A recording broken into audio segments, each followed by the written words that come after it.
Salam semua teman-teman. Hari ini kita akan sama-sama melihat tentang gereja, ya. Nah, kita melihat dulu di bagian awal kita belajar tentang definisi gereja, ya. Definisi dari gereja. Gereja adalah persekutuan orang-orang kudus, ya. Biasa kita kenal gereja adalah persekutuan orang kudus, ya. Gereja disebut persekutuan orang kudus karena kita adalah orang-orang yang ada di dalam gereja disebut sebagai orang-orang kudus. Orang-orang yang sungguh-sungguh percaya kepada Tuhan. Ya. Orang yang sungguh-sungguh berjalan bersama Tuhan. Nah, kenapa gereja disebut orang-orang kudus? Ya. Nah, kita lihat dulu pendapat ada satu tokoh yang sangat terkenal yang kita kenal dengan nama C.I. Packer. Ya. J.I. Packer ini menyatakan bahwa orang Kristen tidak dapat mengerti dengan tepat maksud Allah, pekerjaan Roh Kudus, dan makna dari sejarah tanpa ia terlebih dahulu mempelajari doktrin tentang Roh Kudus. Ya, jadi doktrin tentang gereja ini tidak boleh terlepas daripada doktrin yang lain. Jadi kenapa gereja ini menjadi sentral, salah satu sentral dalam pengajaran doktrin, karena tanpa kita belajar doktrin gereja, maka kita tidak mengerti pekerjaan Roh Kudus dan makna dari sejarah, tanpa terlebih dahulu mempelajari doktrin gereja. Ya, jadi ini penting sekali doktrin gereja di dalam sejarah yang ada. Nah, yang berikut kita melihat di sini bahwa dalam mempelajari doktrin gereja tidak dapat dipisahkan dari doktrin keselamatan. Ya, Kristus melalui pekerjaan Roh Kudus telah menyatukan manusia yang percaya dengan dirinya dan membentuk gereja yang disebut sebagai tubuh Kristus. Ya. Mempelajari doktrin gereja dapat menghadapi satu bahaya kalau kita tidak berhati-hati, yaitu dengan tidak melihat gereja dalam hakikat yang sebenarnya. Sebaliknya, melihat gereja hanya sebagai suatu organisasi dan menyamakan dengan organisasi agama yang lain atau organisasi dunia yang lain. Jadi seringkali kita melihat gereja sebagai satu institusi atau sebagai suatu organisasi. Padahal gereja di dalam pengertiannya adalah organisme, menunjuk kepada orang-orang yang bersekutu di dalam Tuhan. Oke. Yang berikut ada beberapa hal yang harus kita perhatikan kenapa gereja itu berbeda dengan organisasi-organisasi yang lain. Yang pertama, Tuhan Yesus dengan tegas menyatakan dirinya sebagai gereja, ya. Tuhan Yesus dengan tegas menyamakan dirinya dengan gereja, bukan dengan agama. Jadi gereja itu sebenarnya jauh lebih penting daripada kata agama itu sendiri, karena Kristus datang ke dalam dunia tidak pernah datang untuk membentuk agama Kristen. Bahkan kata Kristen sendiri baru muncul di Kisah Para Rasul 11. Di dalam pekerjaan murid-murid, khususnya Paulus dan Barnabas berada di sana, dan orang melihat bagaimana mereka setia mengerjakan penginjilan, banyak jemaat datang berkumpul, mereka hidup bagi Tuhan, cirinya mempelajari firman Tuhan, mereka bersekutu, mereka berdoa, dan hidup mereka berbeda dengan orang-orang di zaman itu, sehingga orang menyebut mereka Kristen, yang artinya pengikut Kristus. Ya. Jadi, Kristus sendiri tidak pernah datang untuk membangun agama Kristen. Agama Kristen itu diberi nama oleh orang lain kepada orang Kristen. Ya. Jadi gereja sendiri adalah bentuk dari kekristenan yang paling hakiki. Sehingga Yesus sendiri menyamakan dirinya dengan gereja. Luar biasa ya, Yesus tidak pernah menyamakan dirinya dengan orang Kristen, tetapi menyamakan diri dengan gereja. Yang kedua, Tuhan Yesus menyerahkan nyawanya bagi gereja. Teman-teman bisa lihat di dalam Efesus 5 ayat 25, itu jelas sekali. Yesus datang dan menyerahkan nyawanya bagi gereja. Ingat, kata gereja di sini tidak menunjuk kepada gedung ya. Ini yang saudara harus pahami. Menunjuk kepada orang-orang yang Yesus mati buat dia, yaitu orang-orang yang percaya, orang-orang yang telah dipilihnya dari sejak semula. Oke. Yang ketiga, Paulus mengaku bahwa dosanya yang besar adalah menganiaya gereja. Jadi gereja yang dimaksudkan oleh Paulus di sini adalah orang-orang percaya, bukan organisasi. Saudara bisa lihat juga di dalam 1 Korintus 15 ayat 9, di situ dikatakan di sana. Ya. Oke, jadi ada 3 hal ini menjadi alasan pada saat kita mempelajari gereja, kita harus berhati-hati dalam melihat gereja sebagai organisme orang percaya, kumpulan orang-orang yang percaya kepada Tuhan, dan gereja sebagai organisasi. Yang pertama, Tuhan Yesus dengan tegas menyamakan dirinya dengan gereja. Yang kedua, Tuhan Yesus menyerahkan nyawanya bagi gereja. Yang ketiga, Paulus mengaku dosanya yang besar karena menganiaya gereja. Semuanya menunjuk kepada gereja sebagai organisme. Nah, sekarang kita lihat definisi gereja. Oke, asal usul kata gereja. Di dalam Perjanjian Lama, kata gereja itu memakai bentuk kahal, ya, mempunyai arti dipanggil. Kahal biasanya dipakai untuk suatu pertemuan yang resmi dari suatu masyarakat. Dalam Septuaginta, biasa memakai kata eklesia untuk menerjemahkan kahal. Jadi begini, kata kahal ini disamakan dengan kata eklesia yang berarti gereja. Yang kedua, yang biasa dipakai di dalam perjanjian lama yaitu edah, ya. Artinya datang berkumpul di tempat yang sudah ditetapkan. Biasanya menunjuk perhimpunan dengan perjanjian. Kata ini sendiri kadang dua kata tersebut digabung menunjukkan kumpulan suatu umat. Ya, jadi bisa saudara lihat di dalam Bilangan 14 ayat 5, Yeremia 26 ayat 17. Nah, di dalam Perjanjian Baru sendiri ada beberapa kata yang dipakai. Yang paling terkenal yang kita pakai sekarang sebagai doktrin dasar dari gereja itu eklesia, ya. Jadi kata ini terdiri dari dua kata, ek dan kaleo, ya, yang mempunyai arti dipanggil keluar. Kata ini menunjukkan pertemuan dari sekelompok orang yang dipanggil keluar dari orang banyak. Dengan demikian, gereja itu adalah terdiri dari orang-orang yang telah dipilih dan dipanggil keluar dari dunia ini. Ya, teman-teman lihat di dalam Matius 16 ayat 18. Matius 16 ayat 18, di situ dikatakan, engkau adalah Petrus, dan di atas batu karang ini aku akan mendirikan jemaat. Ya, ten ecclesia, dan ala maut tidak menguasainya. Ya, jadi kita kembali ke bagian di atas tadi. Ya, dikatakan di situ bahwa ada dua kata di situ, dipanggil keluar. Jadi maksudnya begini loh, kita adalah orang-orang yang hidup di dalam dunia, yang percaya kepada Kristus, dipilih, dikuduskan, bahasa Ibrani-nya adalah kados, itu orang-orang yang dispesialkan, orang-orang yang diistimewakan, orang-orang yang dikuduskan, atau di dalam bahasa Perjanjian Barunya hagios, ya, yaitu yang dikuduskan, dispesialkan, ditarik keluar, dipisahkan untuk kemuliaan Allah. Nah, ini yang dimaksudkan seperti itu. Jadi, kita orang-orang yang sudah percaya kepada Tuhan adalah orang-orang yang telah dipanggil keluar dari dunia yang berdosa, dipanggil keluar dari hawa nafsu dunia ini untuk kemuliaan Allah. Jadi, harusnya orang-orang yang disebut eklesia itu, kumpulan orang-orang yang dikebus eklesia itu adalah kumpulan orang-orang kudus, kados, hagios, ya, orang-orang yang spesial, yang diistimewakan bagi Tuhan. Kenapa? Karena untuk gereja itu sendiri Kristus mati. Oke? Nah, tadi kita belajar di sini bahwa kata itu ada di dalam Perjanjian Baru. Yang paling terkenal yang dipakai untuk menunjukkan kepada Petrus tadi, ya. Kata batu karang yang dimaksudkan di atas batu karang di dalam Matius 16 ayat 18 ini justru menunjuk kepada Yesus, ya.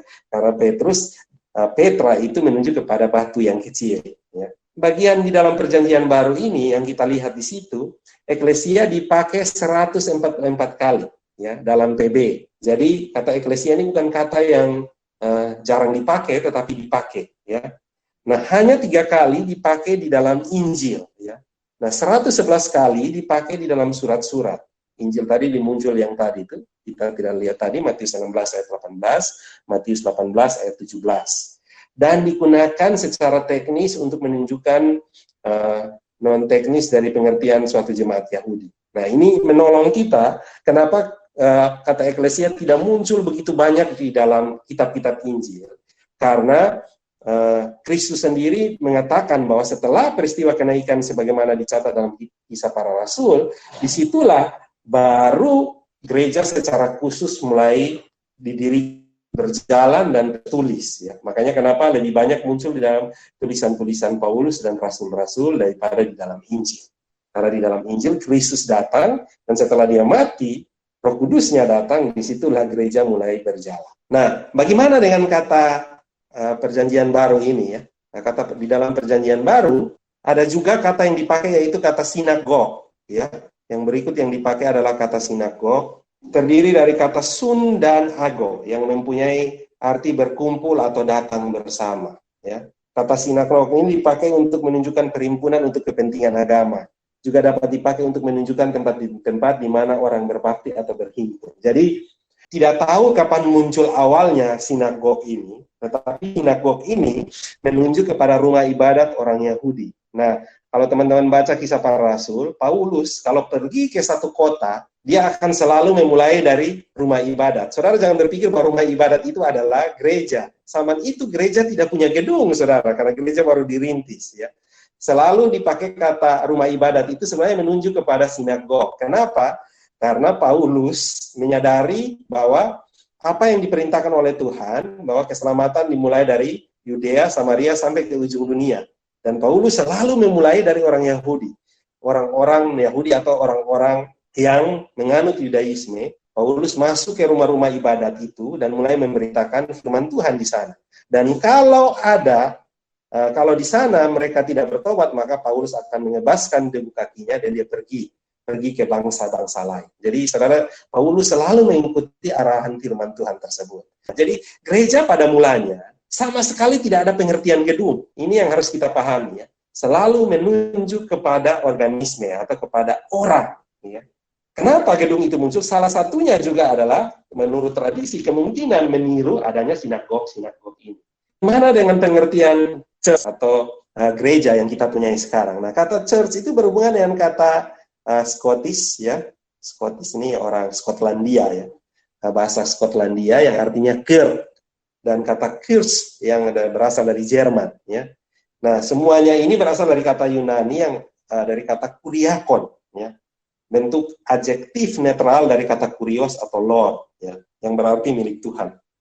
Nah, karena kekristenan setelah jatuhnya Romawi banyak berkembang di Eropa, maka orang lebih mengadopsi kata church ini menjadi kata gereja ya. Setelah bangun gereja di mana-mana, maka orang menyebut itu sebagai church, yang di Indonesianya diterjemahkan sebagai gereja. Tetapi pengertiannya sama juga dengan eklesia, milik Tuhan. Jadi orang-orang yang telah dipanggil menjadi milik Tuhan bersekutu untuk memuliakan Tuhan.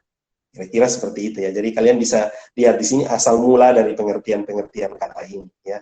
Nah, saya sendiri memberi arti gereja seperti ini. Gereja adalah kumpulan orang-orang yang dipanggil Allah keluar dari dunia ini untuk menjadi miliknya. Umat kepunyaan Allah sendiri. Allah memanggil mereka melalui dan di dalam anugerah Yesus Kristus. Ini penting, melalui dan di dalam anugerah Yesus Kristus. Saudara dan saya bisa bersekutu hari ini semata-mata karena anugerah, bukan karena kehebatan kita. Mereka yang dipanggil Allah akan datang dan beriman kepada Yesus Kristus. Nah, ini ada beberapa bagian yang penting tentang gereja, yaitu beberapa pengertian yang penting tentang gereja, aspek-aspek di dalam gereja yang harus kita pelajari di sini, yaitu gereja lokal. Ya. Jadi gereja lokal ini penggunaan paling umumnya dari kata gereja di PB, ya, ditujukan kepada sekelompok orang percaya yang diidentifikasi sebagai jemaat lokal. Jadi kita ngomong gereja, maka kita mengenal yang namanya gereja lokal. Ya. Ini umum kepada kelompok orang percaya yang diidentifikasi sebagai jemaat lokal. Paulus memakai nama Korintus, Roma, Kolose untuk menunjukkan lokalize tempat dari gereja itu berada. Tapi sebenarnya menunjuk kepada orang-orang yang ada di dalam gereja. Jadi sama sekali juga Paulus tidak punya mindset gedung. Waktu Paulus menulis surat-surat itu, yang dia lihat adalah jemaat-jemaat yang ada di Korintus, jemaat-jemaat yang ada di Filipi, jemaat-jemaat yang ada di Korintus. Sama sekali tidak berpikir tentang gedung. Ya. Paulus selalu memberi banyak nasihat dan arahan untuk mereka menjaga kesatuan sebagai tubuh Kristus. Kita bisa lihat dalam Korintus, Filipi, ada bahaya-bahaya perpecahan di dalamnya. Dan bagaimana lifestyle orang-orang percaya pada zaman itu. Ya. Bahkan sampai makanan-makanan berhala pun Paulus nasihatkan, dan masih banyak hal yang lain. Jadi itulah fokus gereja di zaman itu, kepada pengajaran, pembangunan iman, kepada kebenaran iman di dalam Tuhan, kepada pemahaman tentang Kristus secara benar, dan pekerjaan misi penginjilan di tengah-tengah dunia. Setelah kita lihat gereja secara lokal, maka ada pengertian aspek gereja yang berikut adalah gereja secara universal. Jadi gereja ini bukan ngomong tentang lokasi tertentu, tetapi gereja ini adalah menggambarkan sebagai gereja yang dilahirkan oleh Roh, dan oleh Roh yang sama telah dibaptis dalam tubuh Kristus. Kita bisa lihat di dalam 1 Korintus 12 ayat 13, 1 Petrus 1 ayat 3, 22 ayat 25, ya, Efesus 1 ayat 22, dan lain-lain. Ya, jadi untuk gereja secara universal ini, Kristus datang. Ya. Ada dua hal yang penting di sini. Gereja, aspek-aspek gereja itu adalah gereja lokal dan gereja universal atau gereja yang tidak kelihatan. Ya, kita lihat yang berikut adalah lambang-lambang dalam gereja. Yang pertama adalah tubuh Kristus. Ya, ini kita harus mengerti. Gereja dilambangkan dengan tubuh Kristus. Ini merupakan gambaran yang menunjukkan bahwa gereja bukan merupakan suatu struktur yang mati, tapi merupakan suatu organ yang hidup yang harus dapat bertumbuh terus-menerus. Saudara, ini paling banyak kalau dipakai di dalam Korintus. Saudara baca, banyak sekali ngomong tentang tubuh Kristus. Kita diumpamakan seperti tangan, kaki, ya, mata, mulut, semuanya menjadi satu kesatuan di dalam tubuh Kristus itu sendiri. Karena itu, kalau kita digambarkan sebagai tubuh Kristus, maka harusnya fokus ini menunjukkan kepada satu struktur yang hidup, ya, bukan struktur yang mati. Organ-organ yang hidup yang harus terus bergerak dan harus bertumbuh terus-menerus. Ya. Kecuali dia kena virus seperti mati. Ya. Jadi ini ngomong tentang tubuh Kristus. Oke? Dan di situ tubuh Kristus itu sendiri, informasinya adalah Kristus adalah kepala. Kristus adalah kepala dan jemaat adalah tubuh. Ya, teman-teman bisa lihat dalam Kolose 1 ayat 18. Kepala menunjang tubuh untuk bertumbuh. Kesatuan dan perbedaan dari anggota tubuh Kristus itu, saudara bisa lihat dalam 1 Korintus 12 ayat 12-30. Ini sering kita baca ya. Jadi, walaupun Kristus adalah kepala, kita adalah bagian-bagian organ-organ yang lain, tetapi kita menjadi satu tubuh di dalam Kristus. Ya, kalau saudara baca di dalam 1 Korintus 12, justru bagian-bagian yang paling lemah itu yang harus mendapat perhatian dari kita. Jadi, tidak ada orang yang merasa lebih hebat satu dengan yang lain, karena tidak mungkin kaki bisa berjalan tanpa ada organ-organ tubuh yang lain. Tidak mungkin tangan dapat bekerja tanpa didukung oleh organ-organ tubuh yang lain. Jadi harusnya satu kesatuan dan Kristus sendiri adalah kepala. Nah, lambang yang berikut yang dipakai adalah, jadi gereja sering digambarkan sebagai mempelai Kristus. Nah, gereja, bahkan kalau saudara baca nanti, kisah tentang perempuan yang bodoh dan perempuan yang bijaksana, kan di situ digambarkan kita sebagai orang yang menantikan kedatangan Kristus, dan sikap kita, Kristus sebagai mempelai laki-laki, sikap kita itu mau sama dengan mempelai yang yang menunggu, yang perempuan-perempuan yang bodoh atau perempuan-perempuan yang pintar. Ya.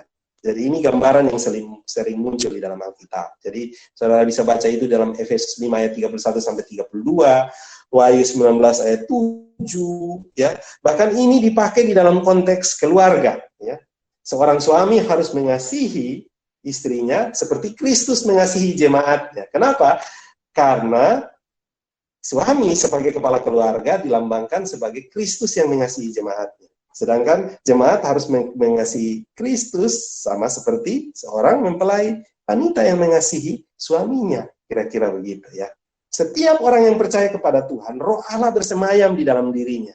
Jadi, suatu tempat menjadi kudus, bukan karena saudara sapu, saudara bersihkan, itu bagian yang penting untuk kebersihan dan indah dipandang. Tetapi kudusnya suatu tempat, itu karena ada orang-orang kudus ada di sana.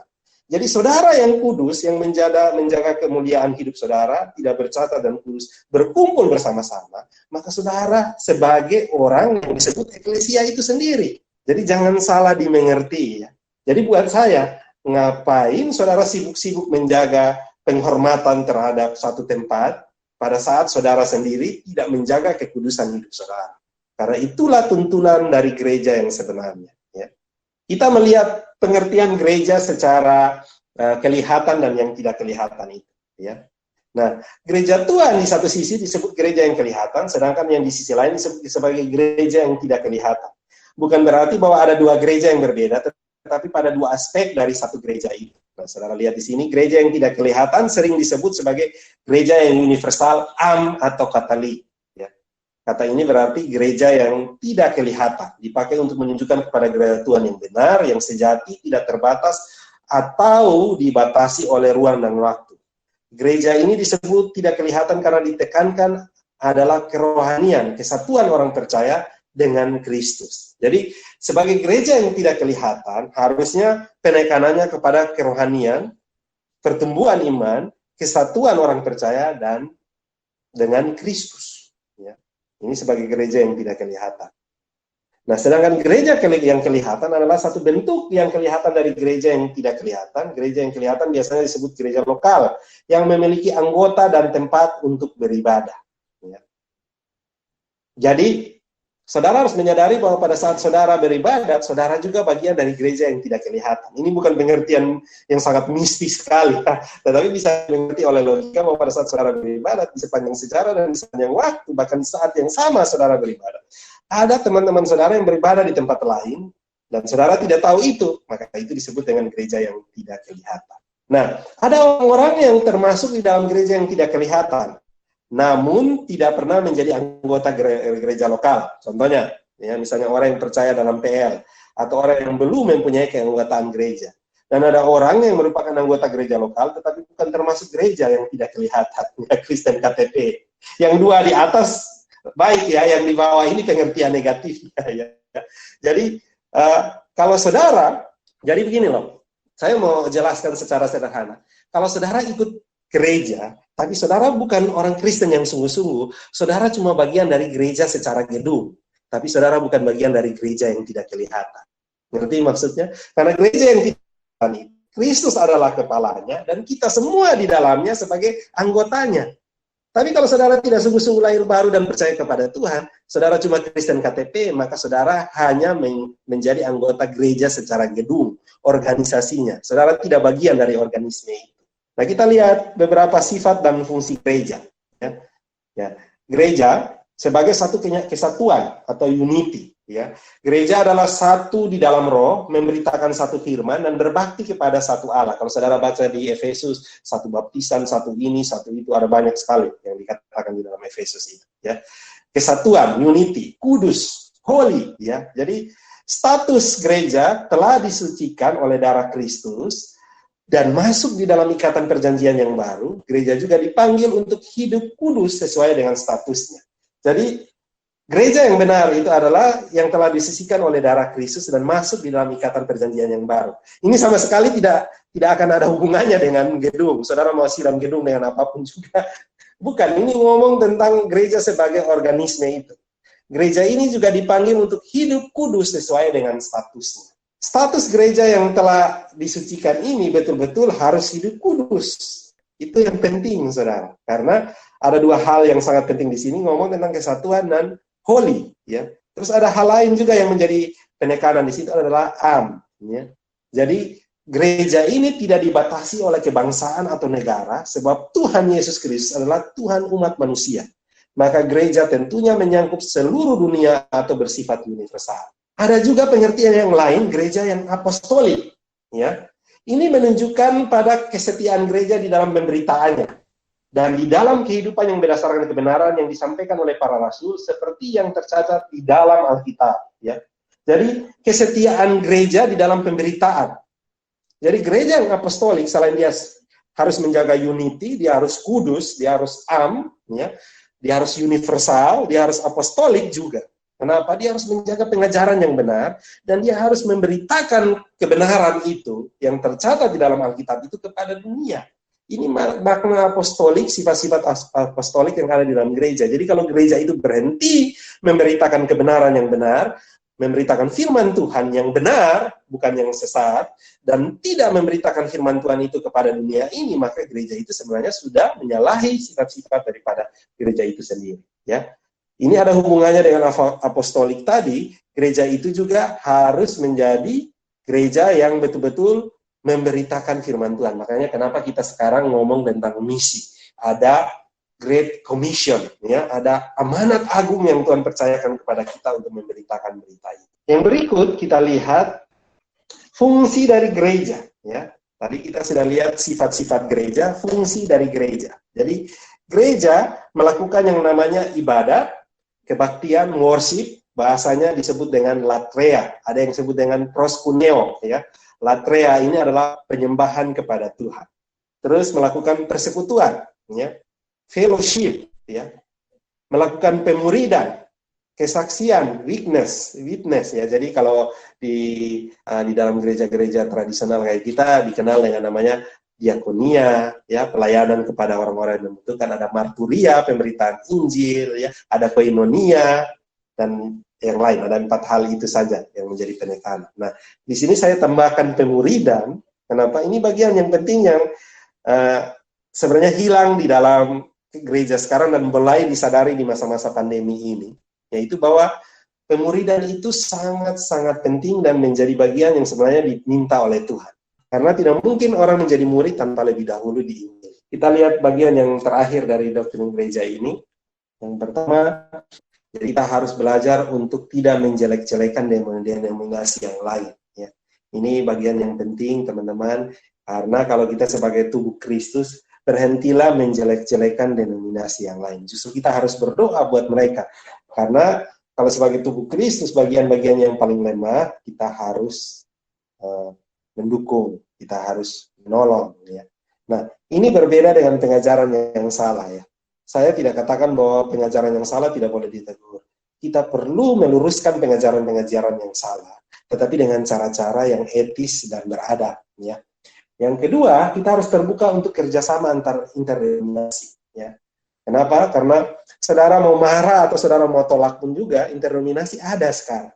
Bahkan lembaga-lembaga Kristen pun ada sekarang. Nah, lembaga-lembaga para church, ya, kayak kita, kayak Perkantas dan lain ada. Jadi saudara tidak boleh berpikir saudara bisa hebat sendiri. Bahkan mengerjakan misi di dunia ini harus hand in hand, bergandeng tangan satu dengan yang lain.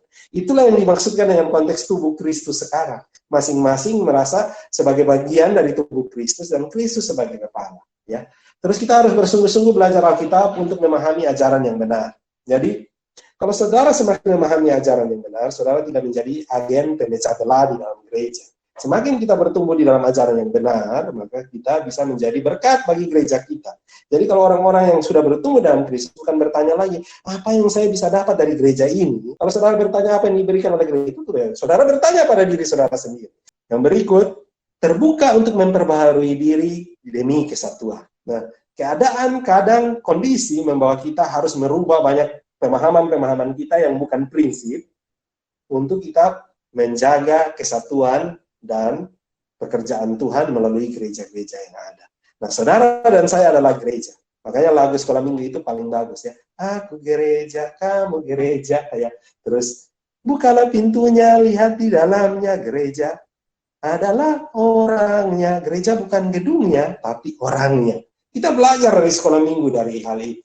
Karena itu, sampai sekarang kita harus percaya bahwa Tuhan memanggil kita sebagai gereja, dispesialkan, dikhususkan, dipimpin oleh Tuhan untuk hidup bagi Tuhan, bagi kemuliaannya, bagi gereja. Saudara. Karena itu, saudara dan saya sebagai bagian dari gereja harus sungguh-sungguh mengerjakan bagian kita sebagai gereja dengan setia, dengan taat, dengan berkomitmen, dan terus menjaga kehidupan pribadi kita di dalam pengajaran